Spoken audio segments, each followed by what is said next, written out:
Woodstock Fruit Festival. What was the best thing you learned there while you were there? Like, cooking wise or nutrition wise, or like you should try this recipe, or what was the best thing you learned?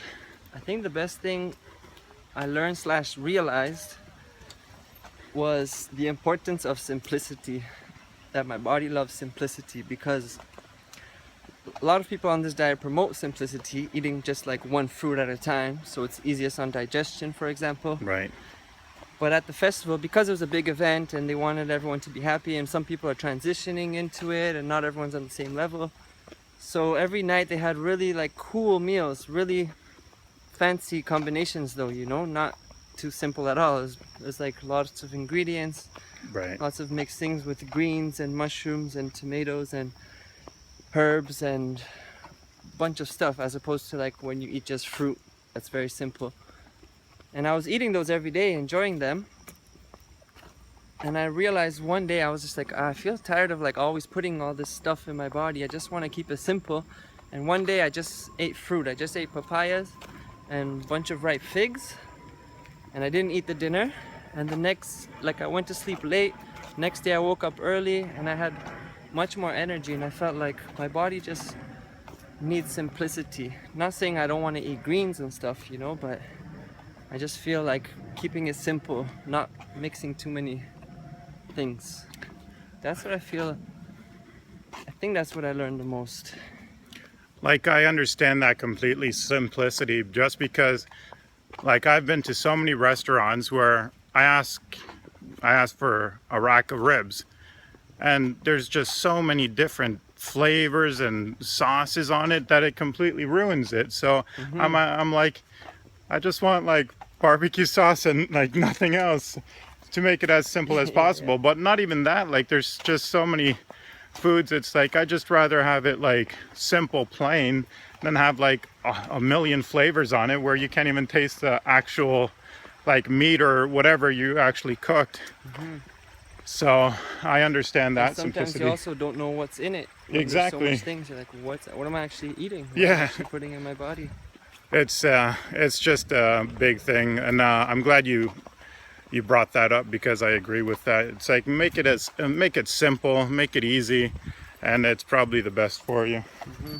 That's also a good way to learn what is best for you, because if you give your body one ingredient at a time, say you want to like start learning about a different way of eating, then you'll see how you react to that one ingredient. But if you have a bunch of things and you react badly, you might blame something, but it could be something else you don't know, because you're putting so much at once in your body. So when you keep it simple, I'm a big promoter of that, just for people to be able to learn about their own bodies, to be able to like feel how things work, from your stomach to how it makes you feel emotionally, energetically, everything. It's all connected.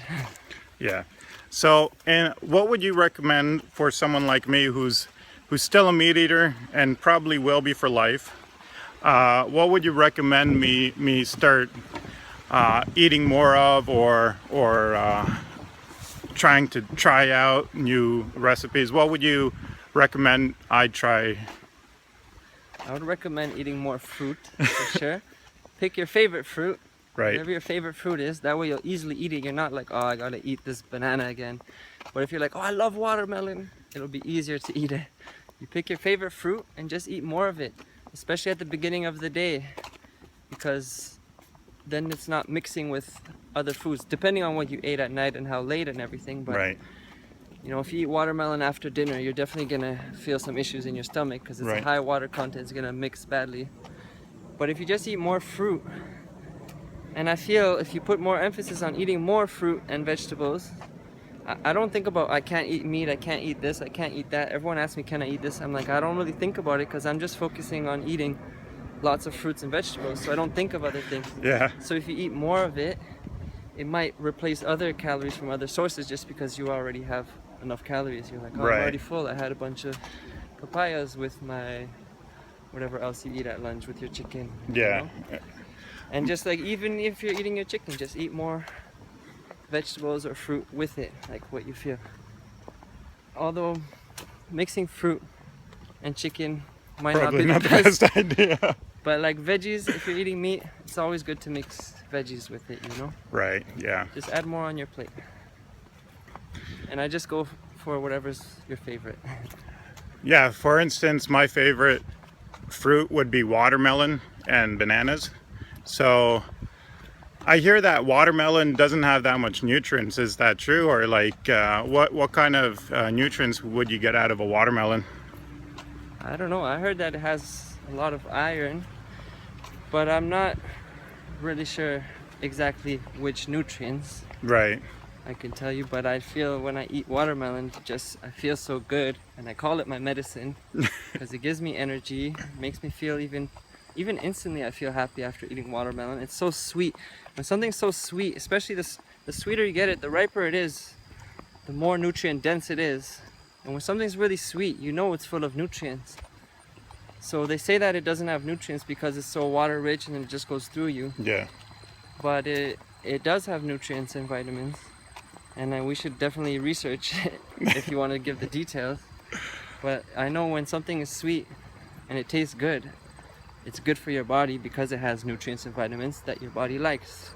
Because that's how we're designed. We're part of nature, and we like things that appeal to us. This food tastes good because it's healthy for us. It wasn't processed. It just came in nature like that. It tastes so good. So I would recommend looking up people who are thriving on this lifestyle, raw vegan, high carb lifestyle, who can probably explain the science much better and can explain why when something tastes good, it's healthy for you. So when something tastes good, it's not always the best thing because, you know, people love McDonald's and that's what I mean, like in nature, when you find it in its natural state. State, yeah. So Because otherwise, that's why people to food, they do add spices and sugars and to all make this it taste better. to make it taste good, because in its natural state, it doesn't taste good. So then they probably shouldn't be eating it then. Maybe, but I don't want to tell you not to eat your chicken. Well, chicken, actually, a lot of people enjoy it without spices and everything. Yeah, so. as long as it's cooked. I'm not eating raw chicken. Nobody is appealed to raw chicken. Not that I've met Maybe yet, like- so maybe.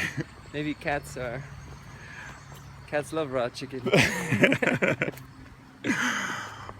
But other than that, anything else you'd want to add to our little interview that's gone on for 35 minutes Yeah, now? I feel like I took it over, man. So I'm just happy that you invited me here.